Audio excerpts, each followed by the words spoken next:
রাস্তা দিয়ে ফিরবো। আল্লাহ নবী সাহাবীদেরকে সঙ্গে করে নিয়ে রাস্তা দিয়ে ফিরতে ফিরতে দেখছেন একটা কবরে কঠিন আযাব হচ্ছে, খুব আযাব হচ্ছে কবরে। আল্লাহ নবী দেখতে পাচ্ছেন কবরে আযাব। আল্লাহ নবী সাহাবীদের রুকে দিলেন, দাঁড় করিয়ে, ও সাহাবীরা দাঁড়াও, এই কবরবাসীর কবরে বড় আযাব।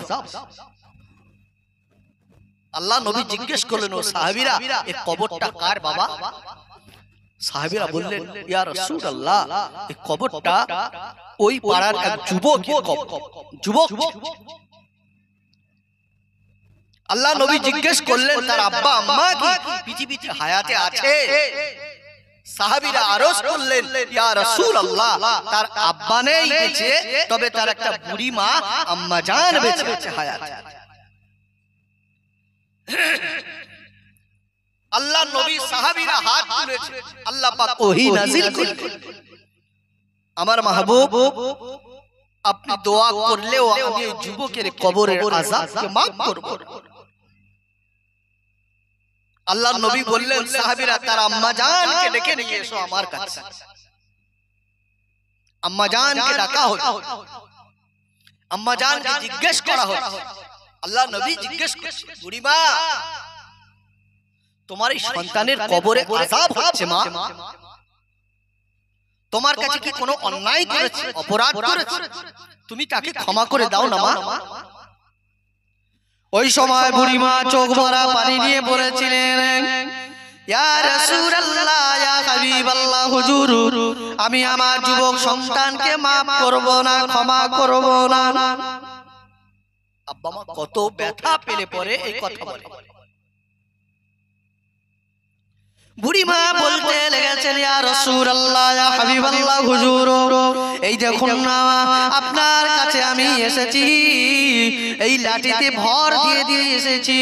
ইয়া রাসূলুল্লাহ, আমার ওই যুবক সন্তান এত মদ পান করত, মদ পান করে রাতের বেলা বাড়িতে ফিরে এই লাঠি দিয়ে আমার পায়ে মেরে মেরে পা দুটো ভেঙে ফেলেছে, আমাকে হাতে মেরে মেরে হাত দুটো ভেঙে ফেলেছে। ইয়া রাসূলুল্লাহ, ইয়া হাবিবাল্লাহ, আমি আমার কুলিজা চিরা সন্তানকে maaf করব না। আল্লাহ নবী, আল্লাহ হাবিব বলেছিলেন, ও আমার মা, বুড়ি মা, তুমি যদি তোমার এই সন্তানকে maaf না করো, কিয়ামত পর্যন্ত আবাদান আবাদা জিন্দেগি এই জাহান্নামের আগুনে জ্বলবে। মা, তুমি কি চাও তোমার সন্তান জাহান্নামের আগুনে জ্বলুক? তুমি কি চাও মা? বুড়ি মা বলছে, হ্যাঁ বাবা, জাহান্নামের আগুনে জ্বলুক। আল্লাহ নবী বলছে, বুড়ি মা, একটু কবরে কান লাগিয়ে শুনে দেখো তো তোমার বাচ্চা কি বলে। বুড়ি মা কবরে কান লাগিয়ে দিলেন।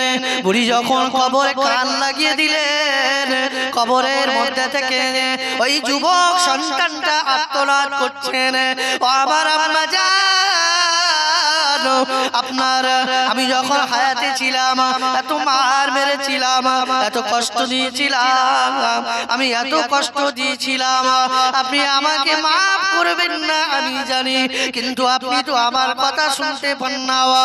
আমার আম্মা জান, যদি আমার আওয়াজটা তোমার কাছে যায়, যদি আমার শব্দটা তোমার কাছে যায়, যদি আমার আওয়াজটা তোমার কাছে পৌঁছায়, আমার আম্মা জান, আমাকে আপনি maaf করে দিন, আপনি আমাকে ক্ষমা করে দিন। আপনি যদি আমাকে ক্ষমা না করে দেন, আপনি যদি আমাকে maaf না করে দেন, আল্লাহ রাব্বুল আলামিন আমাকে maaf করবে না। আম্মা জান কবরে কান লাগিয়ে দিয়ে শোনার পরে আম্মা জান একেবারে তড়ি ঘড়ি করে দাঁড়িয়ে উঠে দাঁড়িয়ে অঝোর নয়নে কাঁদতে লেগেছে, অঝোর নয়নে কান্না করছে আর বলছে, ইয়া